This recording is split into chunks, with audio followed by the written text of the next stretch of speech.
I got to start off by asking, it's been a while. You're a wily veteran now. I know it happens fast, but to get back to Toronto and to put on that blue and white jersey, what was that like for you? Yeah, it was pretty fun. Even just the first day walking in and a couple familiar faces. I mean, a bit of turnover when there's a decade past, but it was pretty sweet to kind of be back in there and put the jersey on and kind of be a part of the mix again.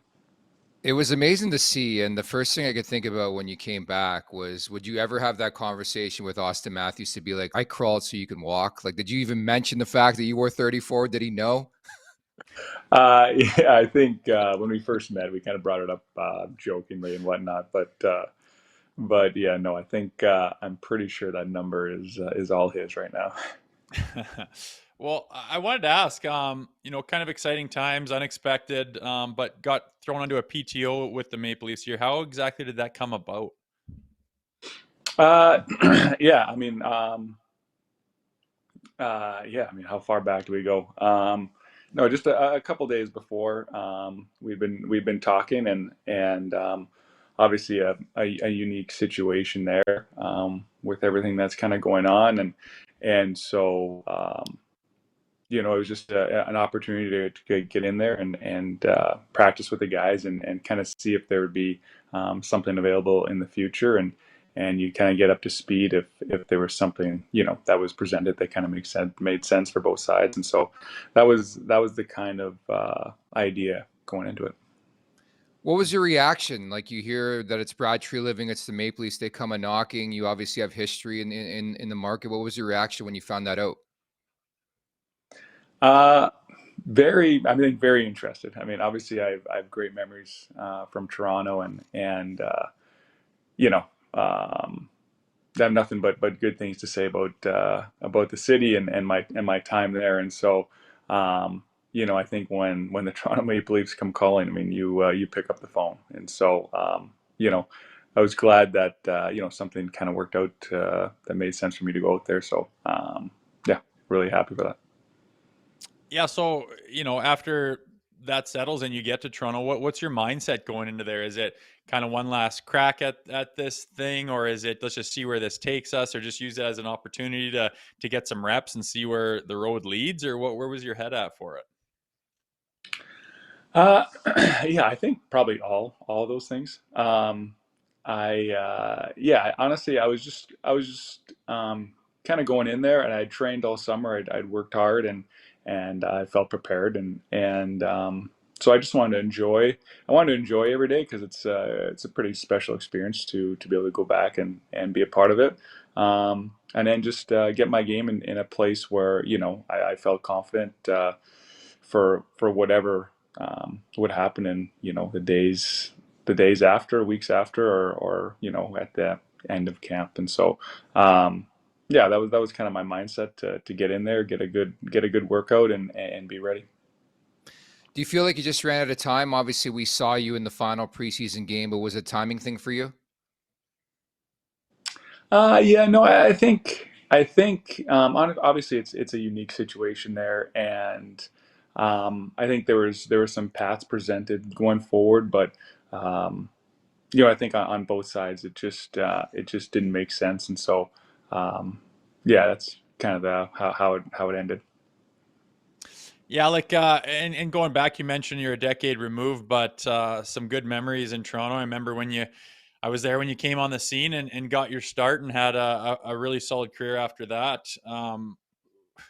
What are some of the best memories you have of being a Toronto Maple Leaf? um, yeah, I mean, a ton of great memories. I mean, I think obviously the easiest one is probably just your first game. Um, Obviously that's pretty special, and I was lucky enough that the boys put together a good game, and we ended up winning it, and so that obviously makes it a lot more special. Um, some big games over the years, and some fun interactions with the fans, and where everyone's kind of fired up, and you're able to pull out a big win or something like that. There were some really good memories. I even know the playoffs, and obviously I forget the way it ended, but But just that whole run was obviously a lot of fun with first time being back in it for a long time. And I think I remember probably one of my most fun seasons just because I think the expectations from the experts that year was that we were supposed to finish last or second last in the conference. And so, to kind of defy the odds and put together a good run was a lot of fun. Yeah, the experts don't know much, do we? What was Saturday like? Like, take us through Saturday. So you find out you're playing in that game with a tandem, going to get some time against Detroit, another team you spent some time with in your career. What was it like to throw that Leafs jersey back on? I'm sure a lot of emotion there. Yeah, it was really cool. Yeah, I mean, it's obviously, I mean, I'm biased, obviously, because I played there and whatnot, but it was one of the most, it's the most storied franchise and such a great history and such a great presence in the game and the fans and whatnot. And there's just so much behind it when you get to put the jersey on. And so, yeah, it was pretty special to put it back on and then also play against guys that you played with a couple years before. And so, and another original six team and whatnot. The story kind of goes and goes, and so it was definitely really special to put it back on. Mhm. And we were talking about it yesterday on our show, and watching the prime face-off show, and the Maple Leafs won with them in the playoffs last year. It brought back feelings for me of just a lot of tension and pressure, and so much on the line for specifically the Toronto Maple Leafs that just, let's be honest, doesn't exist as much for say the Florida Panthers. You being very intimate with that feeling, being a starting goalie for the Toronto Maple Leafs, are very qualified to talk about that. And you've played for other teams as well, being a veteran. Can you tell us about what that's like of kind of having that pressure of playing in Toronto?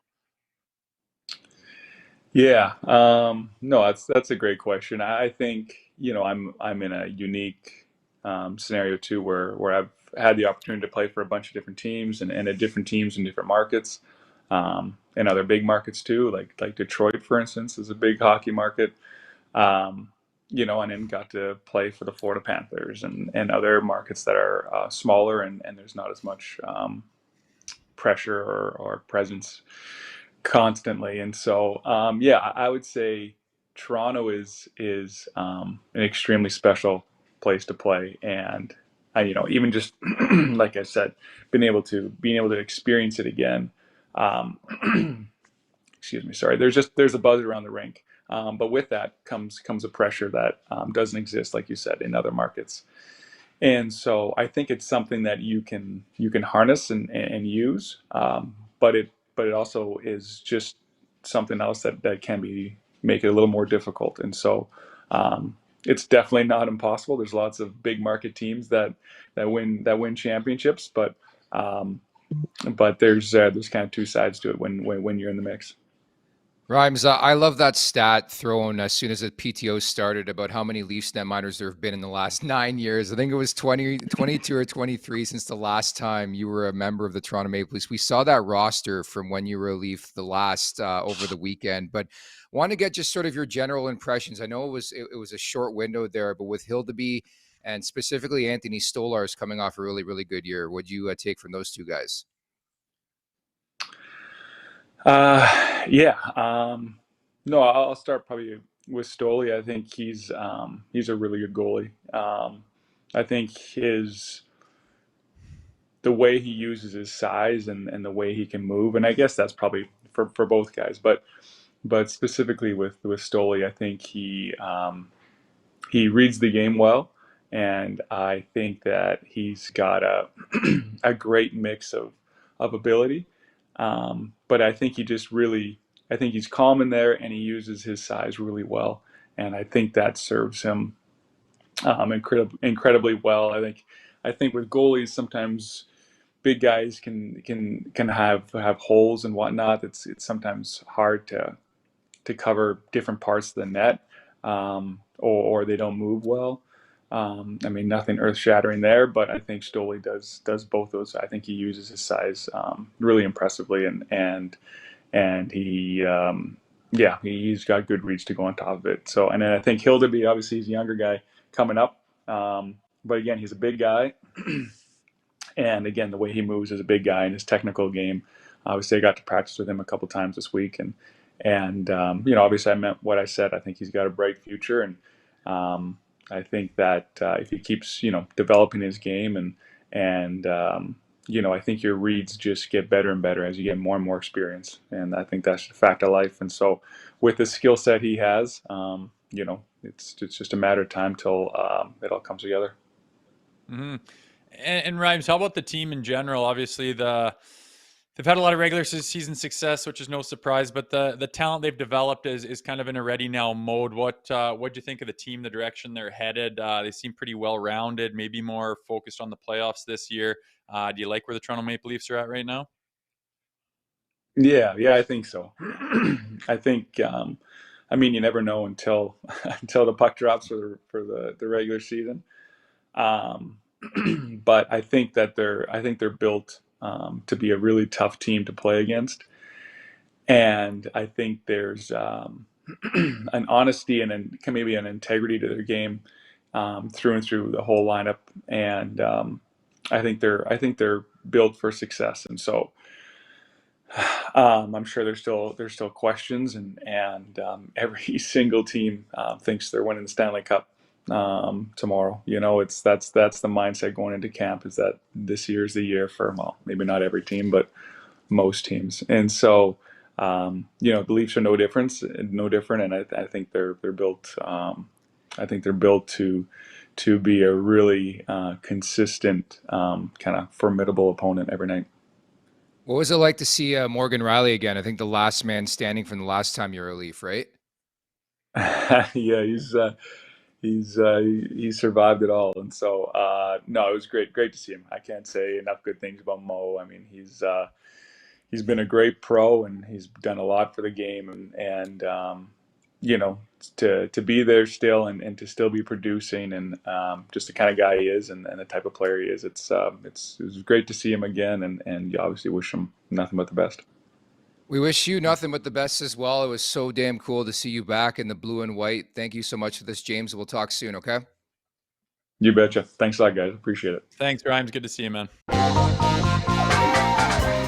Make sure to check out more of our content right here on the Leafs Nation YouTube page. We got long form interviews, we got clips, we got epic rants by Jay Rosehill. We simply have it all. And don't forget, you can find out much more at theleafsnation.com. Thanks so much for watching.